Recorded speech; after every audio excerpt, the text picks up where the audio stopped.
তো দেখো ক্ষমতাটা দেখো, তো একটা বাইকে কিন্তু যাচ্ছে Q1-এর 18 ইঞ্চি 1800 প্রো।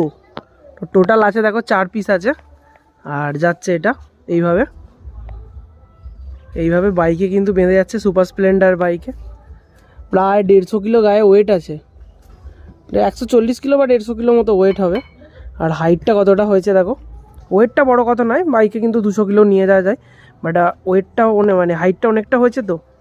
আর এইভাবেই কিন্তু চলে যাবে আরামবাগ। আরামবাগের নতুন সেট আপ রেডি হয়েছে দাদা, সেই দাদা কিন্তু গঙ্গা পুজোয় ভাড়া আছে, মাল টেস্টিং করবে বললো, আর নিয়ে যাচ্ছে দাদা। কিন্তু আগে অনেক মাল নিয়ে গেছে, তো যদি কেউ নিতে চাও চলে আসো, আমার বাড়িতেই মাল আছে। একটা বাইকে এইভাবে নিয়ে যাওয়াটা আলাদা লেভেলেরই।